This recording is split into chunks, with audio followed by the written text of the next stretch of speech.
A Igreja Católica, por muito tempo, ela teve que resumir para poder catequizar as pessoas, era muito difícil. Você imagina, por exemplo, a catequese dos índios, Rony, você chegando num continente, a língua é diferente e tudo, e você explicando tudo isso para eles, era mais fácil você ter o resumo.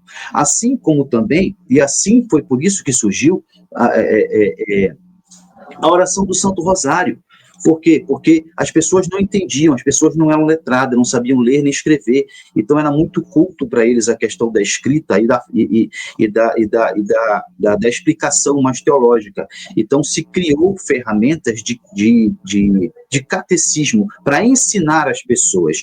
Então esse resumo que o Marcelo leu e o que o Rony leu é a mesma coisa, e quem explica isso é o Catecismo da Igreja Católica, onde ele reúne tudo isso, e aí sim ele esmiuça cada um dos mandamentos, como a gente vai começar a ver aqui, né? No capítulo 1, ó, assim que aparece no Catecismo, ó, bem explicado, ó.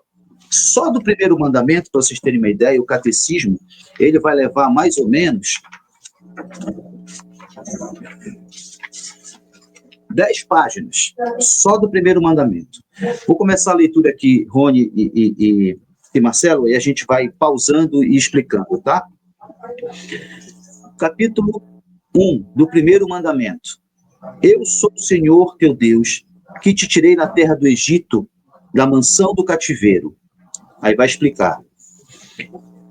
Esforce-se o pároco para conseguir no mandamento exprime. Medida possível que os fiéis tenham sempre na sua mente essas palavras. Eu sou o Senhor teu Deus.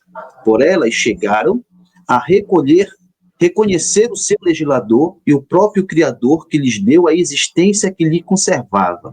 Então começa a explicação sobre o catecismo aqui, sobre a primeira parte do primeiro mandamento. Vou ler de novo.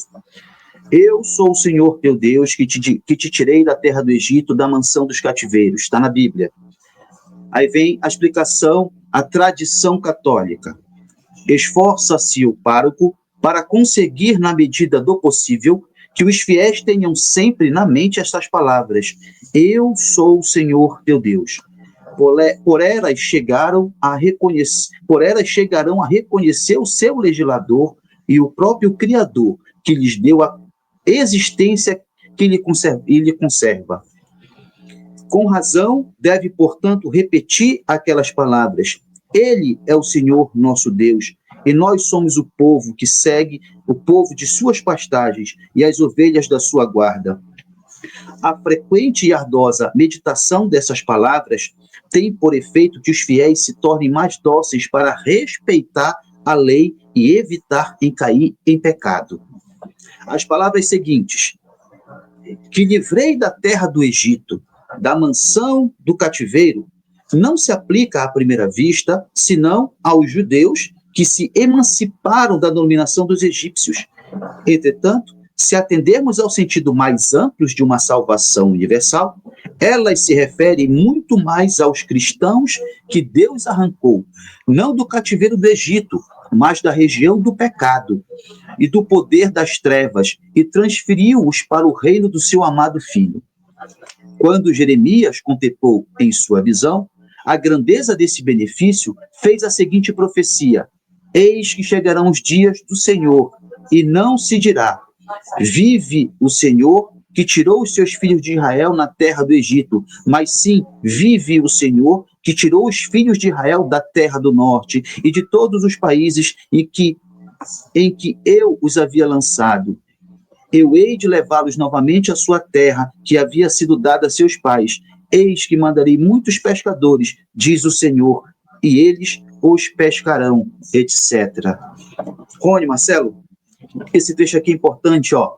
Ele fala assim, ele vem explicando a primeira parte do primeiro mandamento, que ele diz, ó, eu sou o Senhor teu Deus, e diz para os padres, para os párocos, esforcem-se para que isso fique na cabeça do povo, e que o povo tenha temor de Deus. Temor não é pavor, não é medo de Deus, é medo de não estar mais com Deus.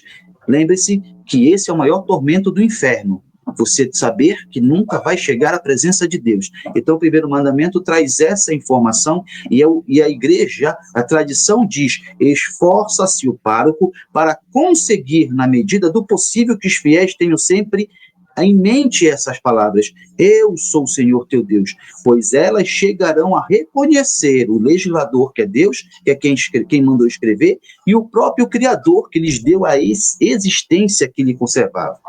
Aí mais aqui na frente ele diz assim, ele já vem com outro contexto histórico, né? Ele vai para outra parte da Bíblia e fala assim: quando Jeremias contemplou em visão a grandeza deste benefício, que é amar a Deus sobre todas as coisas, né, fez a seguinte profecia: eis que chegarão os dias, diz o Senhor, e não se dirá, vive o Senhor, porque tirou os filhos da terra do Egito, mas sim que vive o Senhor, que tirou os filhos de Israel da terra do norte.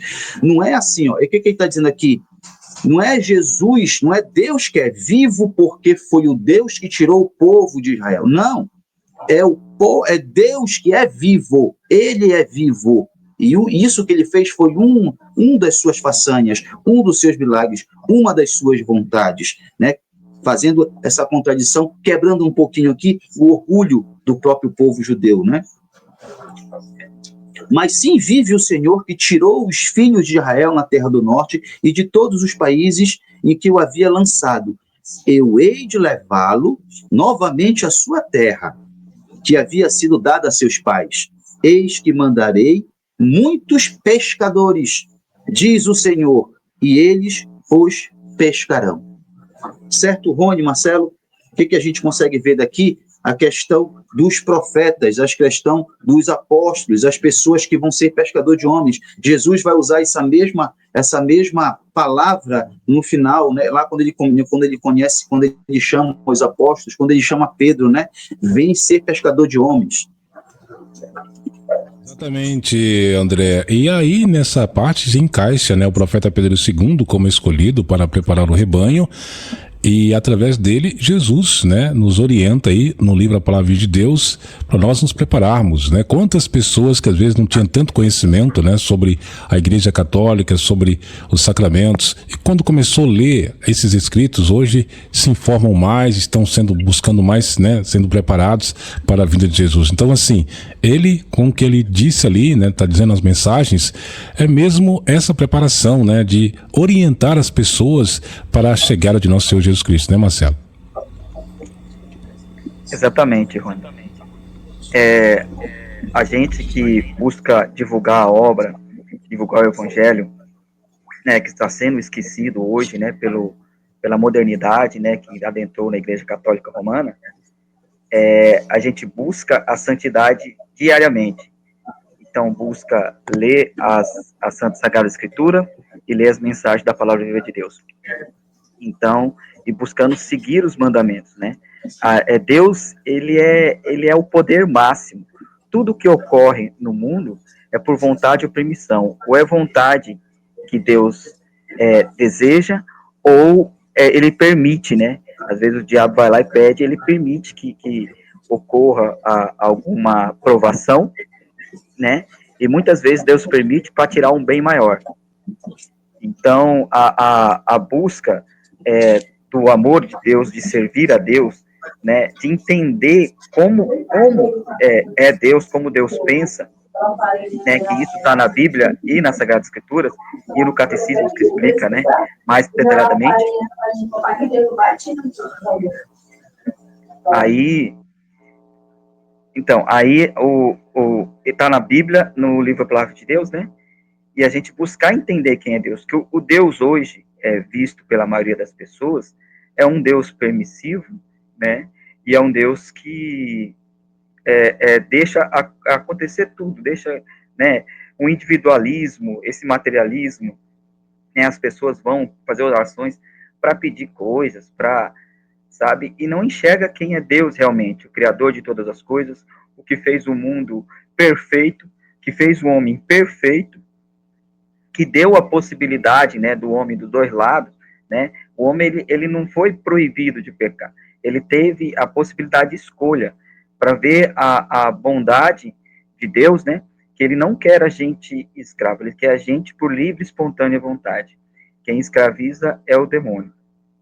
E a gente buscando, meditando os mandamentos, as mensagens, buscando amar a Deus, entender o projeto de Deus que ele fez, primeiramente para Adão e Eva, e aí veio o pecado, depois veio o próprio Filho de Deus, né, chamar os judeus e os gentios, né, e não o aceitaram, o assassinaram, e aí ele ressuscitou o terceiro dia, fundou a Igreja Católica, e aí agora nos nossos tempos, né, adentrou dentro da igreja a maçonaria e a eclesiástica e o comunismo, e aí ele vem, por meio da obra Palavra Viva de Deus, trazer esse cristianismo, catolicismo tradicional, né, para resgatar nesse pequeno rebanho.